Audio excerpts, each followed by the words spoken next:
Hello good morning guys. Aditya English classes में आपका स्वागत है। आज का टॉपिक सेंटेंस है, जो काफी इंपॉर्टेंट चैप्टर है सेंटेंस। आज हम लोग सेंटेंस में पढ़ेंगे सेंटेंस क्या होता है, सेंटेंस के कितने पार्ट्स होते हैं, सेंटेंस के कितने टाइप्स होते हैं। तो आज हम लोग डिस्कस करने जा रहे हैं किसके बारे में, सेंटेंस के बारे में। तो आप लोग अपने नोटबुक में हेडिंग बना लीजिए सेंटेंस और ब्रैकेट में लिख लीजिएगा वाक्य। सेंटेंस का हिंदी क्या होता है, वाक्य। ठीक है, चलिए। और उसके नीचे लिख लीजिएगा व्हाट इज सेंटेंस। इसका डिफिनीशन है, पहले मैं डिफिनीशन क्लियर कर देता हूं, फिर उसके बारे में हम डिस्कस करेंगे, थोड़ा एक्सप्लेन करेंगे सेंटेंस के बारे में। ओके, तो लिखिएगा व्हाट इज सेंटेंस। सेंटेंस क्या होता है, लिखेंगे a group of words, a group of words which makes complete sense is called sentence। ठीक है, व्हाट इज सेंटेंस, इसका डिफिनीशन क्या है, a group of words which makes complete sense is called sentence. फिर से रिपीट कर देते हैं, व्हाट इज सेंटेंस। सेंटेंस का ये डिफिनीशन है, a group of words which makes complete sense is called sentence. ठीक है, इसके उसके बाद आप लोग उसके नीचे हिंदी में लिख लीजिए, इसका हिंदी, शब्द का वह समूह, लिखिए शब्द का वह समूह जिसका कोई पूर्ण अर्थ निकलता है उसे वाक्य कहते हैं। फिर से रिपीट करते हैं, शब्द का वह समूह जिसका कोई पूर्ण अर्थ निकलता है उसे वाक्य कहते हैं या वाक्य कहा जाता है। ठीक है, चलिए उसके नीचे आप लोग क्या कीजिए कि एग्जाम्पल लिख लीजिए। पहले पहले नोट ही कर लीजिए, एग्जाम्पल लिखिए, Sita is going to Patna. Sita कहां जा रही है, पटना। एक और लिख लीजिए, आई एम स्पीकिंग इंग्लिश। मैं अंग्रेजी बोल रहा हूं। ठीक है, दो एग्जाम्पल है, नोट कर लीजिए। Sita is going to Patna, I am speaking English. Okay, तो चलिए अब अच्छे से आप लोग सुनिए। ठीक है, सुनने की काम कीजिए।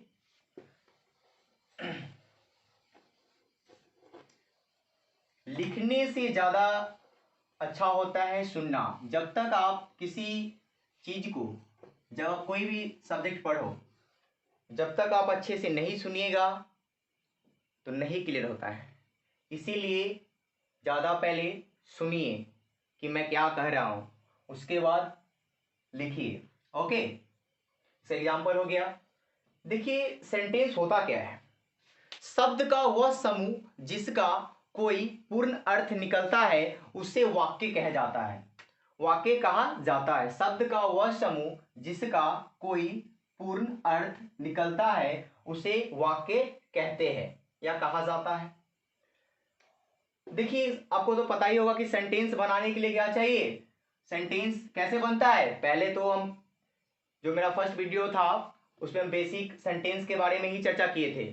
ठीक है, उसमें सेंटेंस बनाने के लिए पहले लेटर्स आता है, पहले लेटर्स चाहिए, फिर लेटर से वर्ड बनता है, वर्ड से फिर मेरा सेंटेंस बनता है, और सेंटेंस बनाने के लिए ग्रुप ऑफ वर्ड्स चाहिए। क्या चाहिए, ग्रुप ऑफ वर्ड्स। कोई पूछे कि सेंटेंस बनाने के लिए क्या चाहिए, तो ग्रुप ऑफ वर्ड्स चाहिए। तो यहां पे देखिए, सब Sita is going to Patna, क्या एक ही वर्ड है, नहीं है। इसमें 1 2 3 4 5, इसमें कितने वर्ड है, 5 वर्ड है। अच्छे सुनिए, 5 वर्ड्स है। तो क्या ये ग्रुप हुआ कि नहीं हुआ, तो ग्रुप हो गया तो सेंटेंस हो गया। इसमें भी ग्रुप है, सेंटेंस हो गया। ठीक है। अब देखिए इसका हिंदी में, सीता पटना जा रही है ना, Sita is going to Patna, Sita Patna जा रही है, इसका अर्थ निकल रहा है कि नहीं निकल रहा है? जिस वाक्य का अर्थ निकलेगा वह वाक्य कहलाता है, जिसका अर्थ नहीं निकलेगा वाक्य नहीं कहलाता है। जैसे हम यहाँ पे Sita is going to Patna, इसका अर्थ निकल रहा है, इसको हम सेंटेंस बोल सकते हैं। आई एम स्पीकिंग इंग्लिश, मैं अंग्रेजी बोल रहा हूं, इसका भी मीनिंग निकल रहा है, इसका भी सेंस निकल रहा है, इसको आप वाक्य कह सकते हैं। जिसका, अब देखिए कुछ ऐसे भी सेंटेंस होता है, कुछ ऐसा भी सेंटेंस है जिसका वो ग्रुप में होता है फिर भी वो सेंटेंस नहीं कहलाता है। देखिए जैसे में हम कहते हैं कि जैसे मान लेते हैं कि मोहन का जन्म पटना में हुआ था, मोहन का जन्म पटना में हुआ था, तो बताइए ये सेंटेंस सही है या गलत? सोचकर बताइए। मोहन का जन्म पटना में हुआ था, सही है कि नहीं? सही है तो सेंटेंस कहलाएगा। अगर हम कहें कि पटना का जन्म मोहन में हुआ था, क्या यह सही है? सही है। मोहन का जन्म पटना में हुआ था, यह सही है, राइट है, वाक्य है, सेंटेंस है, इसका अर्थ निकल रहा है, इसका सेंस निकल रहा है, इसका मीनिंग निकल रहा है, इसलिए वो सेंटेंस होगा। लेकिन अभी हम बोले हैं कि पटना का जन्म मुंबई में हुआ था, क्या यह सही है? सही नहीं है। उसमें भी ग्रुप है, उसमें भी पटना, पटना एक वर्ड है, पटना का जन्म मुंबई में हुआ था, उसमें भी 4-5 वर्ड है, वो भी ग्रुप में है, वो भी एक सेंटेंस है, लेकिन क्या उसका अर्थ निकल रहा है? जिसका अर्थ निकलेगा उसको हम वाक्य कहेंगे, जिसका अर्थ नहीं निकलेगा उसे हम वाक्य नहीं कह सकते हैं। तो कुछ ऐसा एक दो और एग्जांपल देख लीजिए, क्लियर हो जाएगा अच्छी तरह से सेंटेंस।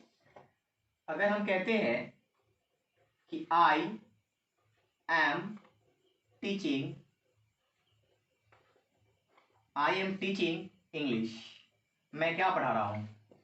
अंग्रेजी ना, मैं अंग्रेजी पढ़ा रहा हूं। ये सेंटेंस सही है, वाक्य है, कंप्लीट है, मीनिंग है, कंप्लीट इसका सेंस निकल रहा है, इसलिए इसको क्या बोल सकते हैं आप? सेंटेंस। यानी जिसका अर्थ निकलेगा उसको सेंटेंस कहिए, जिसका अर्थ नहीं निकलेगा उसको आप सेंटेंस मत बोलिए, सेंटेंस नहीं होगा, ठीक है। इसमें भी ग्रुप ही है, आप देख लीजिए। कुछ ऐसा भी क्वेश्चन रहता है, या मान लेते हैं कि एग्जाम्पल दे देते हैं, जिसका अर्थ नहीं निकले उसे आप कैसे पहचानिए। जैसे आप यहाँ पे टीचिंग है, मान लेते हैं कि टीचिंग यहाँ पे लिखते हैं, ठीक है, टीचिंग है, यहाँ पे लिखते हैं एम लिखते हैं, फिर लिखते हैं इंग्लिश, फिर लिखते हैं आई। तो देखिए अब ये अच्छे से देखिए इस टॉपिक को, क्योंकि ये बहुत एक क्लियर होना चाहिए, बहुत ही इंपॉर्टेंट पार्ट है सेंटेंस। ये जो चैप्टर है, जो सेंटेंस बहुत ही इंपॉर्टेंट है, ये समझ जाइएगा तो फिर पार्ट समझने में कोई प्रॉब्लम नहीं होगी। अभी देखिए इसमें एक वर्ड है, इसमें 2 वर्ड है, 2 हुआ, 1 2 3 4, इसमें कितना वर्ड हुआ टोटल? 4 वर्ड्स हुआ, राइट। कितने वर्ड है? 4 वर्ड्स है। इसमें कितना वर्ड है? 1 2 3 4, है ना। इसमें भी कितने हैं? 4 वर्ड्स है। तो इसमें भी 4 वर्ड्स है। इस एक 1 2 1 जो 1 सेंटेंस है, यहाँ पे 1 नंबर में जो सेंटेंस जो लिखा है अभी, आई एम टीचिंग इंग्लिश, इसमें भी 4 वर्ड है। तो ग्रुप हुआ कि नहीं हुआ? तो पता ही होगा कि जब वर्ड का ग्रुप मिलता है तो सेंटेंस आके बनता है। तो इसका अर्थ भी निकल रहा है, इसीलिए आप इसको क्या बोल सकते हैं? सेंटेंस बोलिएगा।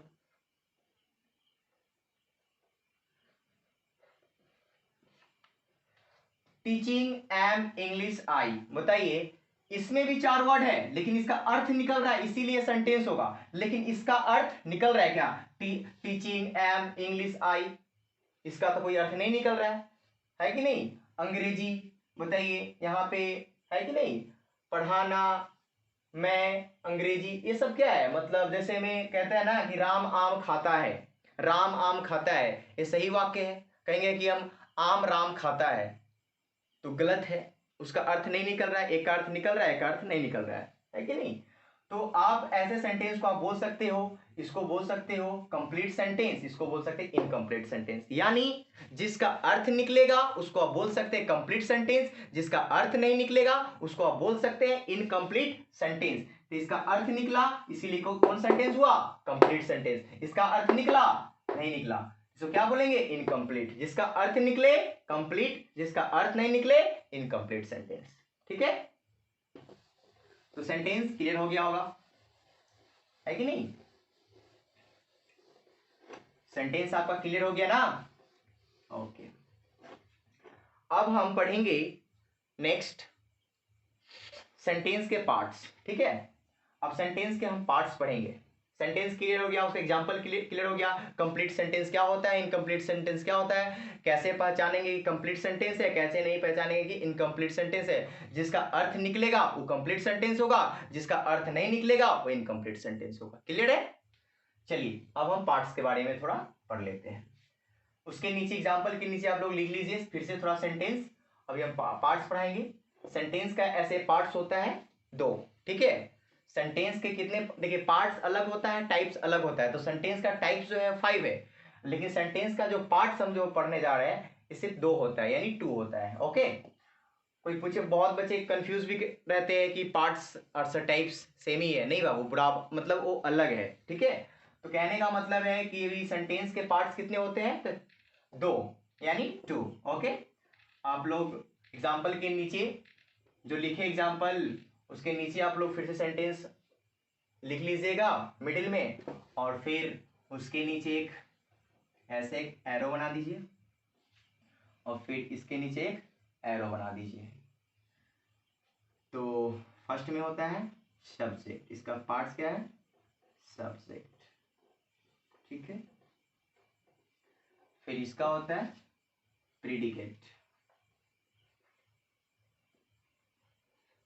प्रीडिकेट। ठीक है, तो फर्स्ट में इसका पार्ट्स क्या है, सब्जेक्ट और प्रीडिकेट। ठीक है, तो सेंटेंस के कितने पार्ट्स होते हैं, तो 2। कोई पूछे सेंटेंस का पार्ट्स कितना है, तो 2, सब्जेक्ट और प्रीडिकेट, सब्जेक्ट और प्रीडिकेट, सब्जेक्ट और प्रीडिकेट। क्लियर है? आप देखिए जो मेरा फर्स्ट वीडियो बना था सेंटेंस का जो बेसिक हुआ, तो उसमें सब्जेक्ट हम बताए थे। ठीक है, लेकिन पार्ट अभी इसमें भी थोड़ा डिटेल्स, इसमें भी थोड़ा हम बात करेंगे सब्जेक्ट के बारे में। आपको पता ही होगा सब्जेक्ट क्या होता है, जिसके बारे में कुछ कहा जाता है। किसी सेंटेंस में जो डूअर होता है, जो काम करता है ना, वो सब्जेक्ट होता है।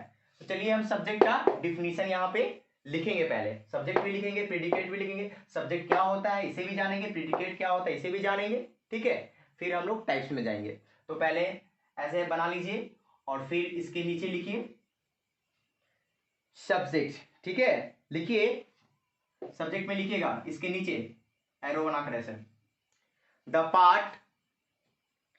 Part which names the person और थिंग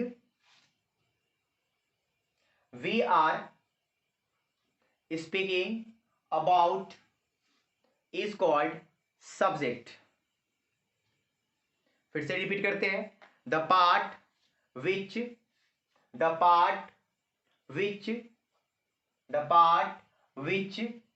नेम्स द पर्सन और thing we are speaking about is called subject.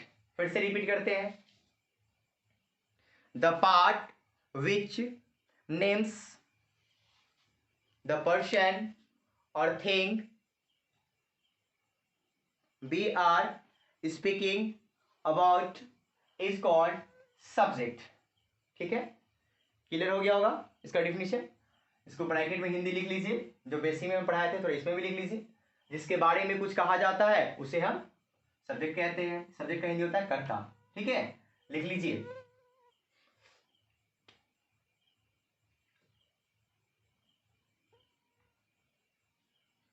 Clear हो गया, सब्जेक्ट हो गया।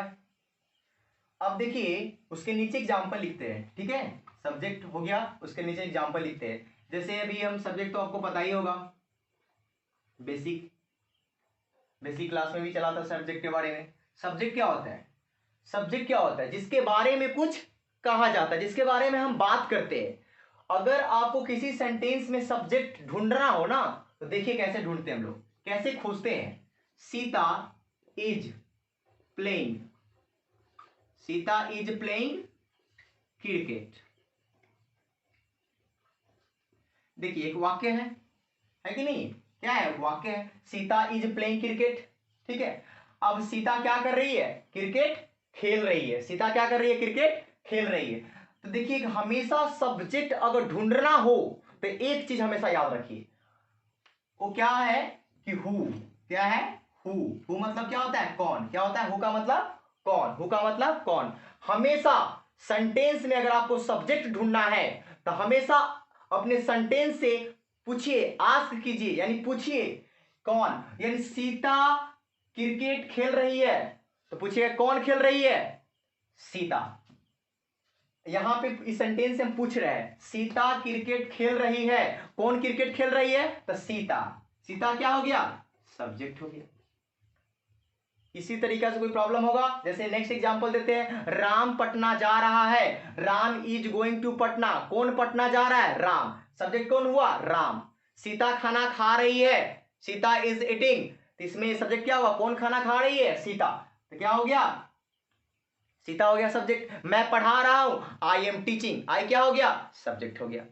तो सब्जेक्ट क्लियर हो गया। किसी सेंटेंस में हमेशा सेंटेंस में अगर आपको सब्जेक्ट ढूंढना है, खोजना है, तो हमेशा हु से क्वेश्चन कीजिए, कौन, जैसे ही कौन पूछेगा तो आपका सब्जेक्ट आ ही जाएगा। जैसे में राम वहां जा रहा है, इसमें क्या पूछेगा, कौन जा रहा है, तो कौन जा रहा है, तो राम। तो राम क्या हो गया, सब्जेक्ट। ठीक है, रोशन अंग्रेजी बोल रहा है, इसमें कौन अंग्रेजी बोल रहा है, रोशन।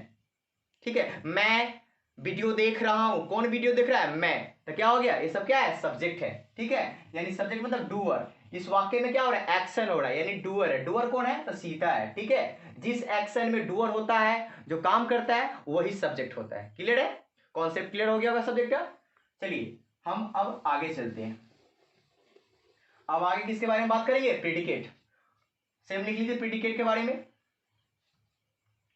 प्रेडिकेट का डिफिनेशन लिखिए, the part which, the part which, लिखिए the part which tells something, the part which tells something, something about the subject, about the subject is called predicate. फिर से रिपीट करते हैं, the part, the part which, the part which tells something, the part which tells something about the subject is called predicate। Clear हो गया। चलिए अब predicate का example देख लेते हैं भाई क्या होता है। ठीक है, प्रेडिकेट का हिंदी में ब्रैकेट में विधेय बोलते हैं, यानी कहने का मतलब है प्रेडिकेट का जो हिंदी होता है विधेय। ठीक है, अब यहाँ पे इसका डिफिनेशन हो गया क्लियर। अब इसका एग्जांपल देख लेते हैं। सब्जेक्ट तो भाई मेरा क्लियर है, अब प्रेडिकेट थोड़ा देख लेते हैं तो मेरा पार्ट्स भी कंप्लीट हो जाएगा। ओके, चलिए देखिए अच्छे से देखिए। ओके, एग्जाम्पल हम लिखते हैं, जैसे में लिखते हैं कि सीता, अभी हम लिखे थे ना, सीता इज प्लेइंग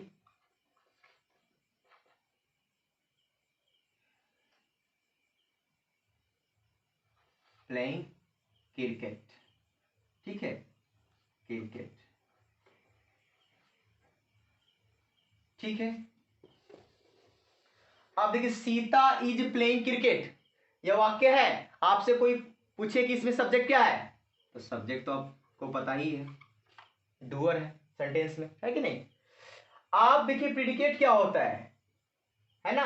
तो प्रेडिकेट क्या होता है, सब्जेक्ट होता है जिसके बारे में कुछ कहा जाता है उसे सब्जेक्ट कहते हैं। प्रेडिकेट क्या होता है, सब्जेक्ट के बारे में यानी डूअर के बारे में क्या क्या कहा जाता है। तो इसमें क्या, अब ये क्या कर रहा है, सीता मतलब सीता तो मतलब अब इसी के द्वारा ना काम हो रहा है कि नहीं। कहने का मतलब है जो इस अगर यहाँ पे मतलब किसके बारे में बात हो रहा है, सीता के बारे में बात हो रहा है, तो हमेशा प्रेडिकेट क्या होता है, प्रेडिकेट क्या होता है, सब्जेक्ट के बारे में क्या क्या कहा जाता है कि नहीं। सब्जेक्ट के बारे में क्या क्या कहा जाता है उसे हम क्या कहते हैं, विधेय कहते हैं, यानी प्रेडिकेट कहते हैं। ठीक है, सब्जेक्ट का डिफिनेशन क्या होगा, जिसके बारे में बात किया जाता है, कुछ कहा जाता है उसे हम सब्जेक्ट कहेंगे, यानी कर्ता। काम करने वाला को ही कर्ता कहा जाता है, ये भी होता है। अब देखिए प्रेडिकेट क्या होता है, सब्जेक्ट के बारे में यानी कर्ता के बारे में यानी डूअर के बारे में क्या क्या कहा जाता है, यानी इसके सीता के बारे में क्या क्या कहा जाता है, यानी किसी वाक्य में अगर आपको सब्जेक्ट ढूंढना हो, प्रेडिकेट ढूंढना हो तो बहुत वेरी वेरी सिंपल है, बहुत इजी है। देखिए यहाँ पे किसी सेंटेंस में अगर आपको सब्जेक्ट ढूंढना हो तो बताइएगा, सब्जेक्ट तो पता ही हो गया कि कैसे उसको हम खोज सकते हैं, कैसे पता कर सकते हैं। प्रेडिकेट कैसे पता करेंगे, है ना, इसके बारे में आप थोड़ा देखते हैं। तो कहने का मतलब है कोई भी वाक्य हो, जैसे मैं अभी लिखे थे ना यहाँ पे, Sita is playing what, playing cricket, right. अभी लिखे थे जस्ट सेंटेंस, तो सीता इसमें सब्जेक्ट है और हमेशा प्रेडिकेट होता है। सब्जेक्ट के बारे में क्या क्या कहा जाता है उसे प्रेडिकेट कहते हैं। अब देखिए जो बच यहां पे सब्जेक्ट हो गया और जो बच जाता है वो सब प्रेडिकेट हो जाता है। किसी सेंटेंस में अगर आपसे कोई पूछ दे कि हाँ भाई हमको ये सेंटेंस, इस सेंटेंस में हमें बताओ कि सब्जेक्ट क्या है और प्रेडिकेट क्या है, ओके। तो फिर से देखिए जैसे में हम यहाँ पे लिखते हैं आई इट अ मैंगो, राइट। इसमें सब्जेक्ट क्या है, आई क्या हो गया सब्जेक्ट, ये बच क्या, सब क्या है प्रेडिकेट, ये क्या है प्रेडिकेट, ठीक है। आई हो गया आपका सब्जेक्ट, इधर बच गया जो प्रेडिकेट। यानी कोई भी सेंटेंस हो, सेंटेंस में जो फर्स्ट होगा, जो डूअर होगा, सब्जेक्ट होगा और सब्जेक्ट के बाद जो जितना बचेगा वो सब प्रेडिकेट होगा, ठीक है। राम अंग्रेजी बोल रहा है, राम इज स्पीकिंग इंग्लिश, इसमें सब्जेक्ट क्या है, राम सब्जेक्ट हो गया, इज स्पीकिंग इंग्लिश, है ना, वो क्या हो गया प्रेडिकेट हो गया। मैं अंग्रेजी पढ़ा रहा हूं, आई एम टीचिंग इंग्लिश। आप लोग बताइए इसमें सब्जेक्ट क्या है, मैं अंग्रेजी पढ़ा रहा हूं, इसका ट्रांसलेशन क्या होगा, I am teaching English. I am teaching English, I क्या है सब्जेक्ट है, एम टीचिंग इंग्लिश क्या है, एम टीचिंग इंग्लिश क्या है प्रेडिकेट है, क्योंकि सब्जेक्ट हो गया, है ना, आई, क्योंकि डूअर है, इसके बारे में बात हो रहा है कि नहीं, यानी अंग्रेजी पढ़ाने का, अंग्रेजी पढ़ा रहा है कि नहीं। तो यह एम टीचिंग इंग्लिश क्या हो गया प्रेडिकेट हो गया। किसी सेंटेंस में इतना ही जान लो, किसी सेंटेंस में किसी वाक्य में फर्स्ट सब्जेक्ट होगा, जो बचेगा वो सब प्रेडिकेट हो जाएगा, ओके। तो सेंटेंस भी क्लियर हो गया और सेंटेंस के जो पार्ट्स है वो भी क्लियर हो गया होगा, मतलब क्लियर हो गया होगा, ठीक है। सब्जेक्ट क्या होता है, प्रेडिकेट क्या होता है, ये पूर्ण रूप से क्लियर हो गया होगा। अब हम पढ़ेंगे सेंटेंस के टाइप्स के बारे में, ओके। चलिए, तो प्रेडिकेट का एग्जांपल आप लोग लिख लीजिए, I am learning English, I am learning English, जो प्रेडिकेट अभी लिखाए थे, I am learning English. Definition के नीचे एग्जांपल लिखिएगा, आई एम लर्निंग इंग्लिश, आई को अंडरलाइन कीजिए, लिखिए आई क्या है सब्जेक्ट, आई एम लर्निंग, है ना, इंग्लिश, ठीक है, वो क्या है, आई एम लर्निंग इंग्लिश क्या है प्रेडिकेट है। तो आई को सब्जेक्ट लिख दीजिए और जो बच गया उसको अंडरलाइन करके प्रेडिकेट लिख लीजिए, क्लियर है। तो सब्जेक्ट प्रेडिकेट क्लियर है। अब हम नेक्स्ट पढ़ते हैं सेंटेंस का टाइप्स। तो लिखिएगा how many kinds of sentence, how many kinds of sentence, how many kinds of sentence या टाइप्स लिखिए, जो भी लिखना है लिखिए, how many kinds of sentence, ठीक है। तो हम लोग लिखेंगे क्या, लिखेंगे how many kinds of sentence, नीचे लिखेंगे there are 5 kinds of sentence, यानी सेंटेंस कितने प्रकार के होते हैं। कोई आपसे पूछे सेंटेंस कितने प्रकार के होते हैं, तो सेंटेंस 5 प्रकार के होते हैं, ठीक है। फर्स्ट में लिखेंगे असर्टिव सेंटेंस, फर्स्ट में क्या लिखाएगा असर्टिव, फर्स्ट में लिखिए असर्टिव सेंटेंस, इसको हम स्टेटमेंट भी बोलते हैं, डिक्लेरेटिव भी बोलते हैं, ठीक है। सेकेंड में लिखिए इंट्रोगेटिव सेंटेंस, सेकेंड आपका क्या है interrogative sentence, interrogative sentence I N T E double R O G A T I V E, interrogative sentence, ठीक है। ब्रैकेट में ऐसे करो मार्कर क्वेश्चन, यानी एसर्टिव को हम डिक्लेरेटिव भी बोलते हैं, स्टेटमेंट भी बोलते हैं, आप तीनों लिख सकते हैं इसका name, assertive sentence, assertive sentence, declarative sentence, statement, तीनों लिखना है लिख लीजिए, ठीक है। और सेकेंड में लिखे इंट्रोगेटिव सेंटेंस। सेकेंड में क्या होगा? Interrogative sentence. सेकेंड में क्या होगा? Interrogative sentence. ऐसे एरो मारकर लिख लीजिए क्वेश्चन, QUESTION, क्वेश्चन। ठीक है। थर्ड में लिखेंगे इंपरेटिव सेंटेंस। थर्ड में क्या लिखेंगे? Imperative sentence. थर्ड में क्या लिखेंगे? Imperative sentence. फोर्थ में लिखेंगे ऑप्टेटिव सेंटेंस। फोर्थ में लिखेंगे ऑप्टेटिव सेंटेंस, OPTATIVE,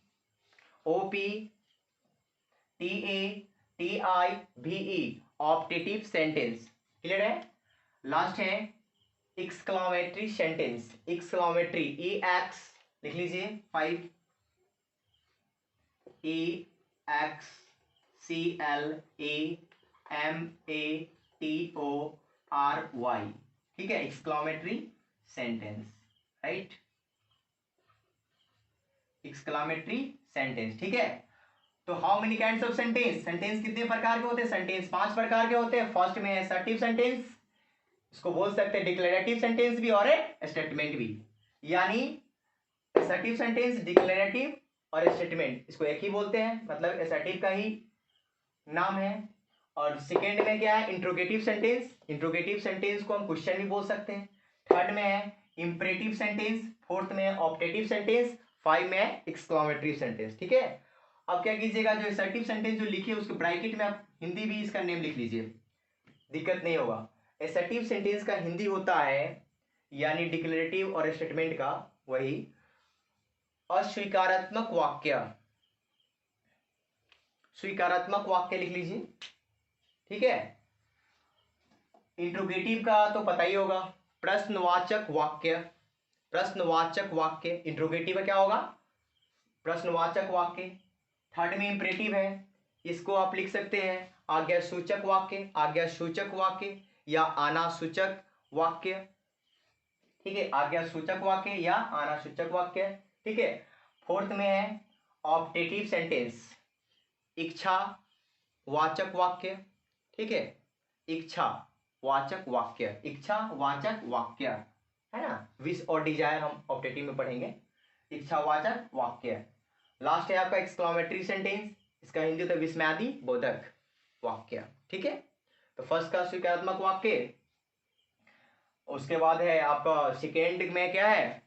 प्रश्नवाचक वाक्य। थर्ड में है अनासूचक वाक्य या आज्ञा सूचक वाक्य। उसके बाद है इच्छा वाचक वाक्य। लास्ट है विस्मयादि बोधक वाक्य, विस्मयादि बोधक वाक्य। ठीक है। तो अभी हम क्या क्या पढ़े? सेंटेंस पढ़े, सेंटेंस मेरा क्लियर हो गया। ठीक है। सेंटेंस का एग्जांपल भी बताए। फिर उसके बाद हम पढ़े पार्ट। सेंटेंस के कितने पार्ट्स होते हैं? सब्जेक्ट होता है, प्रेडिकेट होता है। किसी सेंटेंस में आप, है ना, जो डूअर होगा सब्जेक्ट होगा, जो बच जाएगा उससे प्रेडिकेट हो जाएगा। उसके बाद हम पढ़े सेंटेंस के कितने टाइप्स होते हैं। ठीक है, सेंटेंस के 5 टाइप्स होते हैं, है ना, assertive, interrogative, imperative, exclamative, optative. ठीक है, राइट। तो इसके बाद हम लोग पढ़ेंगे टाइप्स ऑफ सेंटेंस, यानी वही काइंड्स ऑफ सेंटेंस जो 5 है, वो पांचों हम 5 पढ़ेंगे नेक्स्ट वीडियो में। जो sir how many kinds of sentence है, तो there are 5 kinds of sentence. तो इसका जो पांचों जो वाक्य सेंटेंस का जो है हम लोग अगले वीडियो में पढ़ेंगे। ठीक है। तो आज हम इतना ही हम पढ़ाते हैं। Thank you, have a nice day. फिर हम अगले वीडियो में मिलते हैं।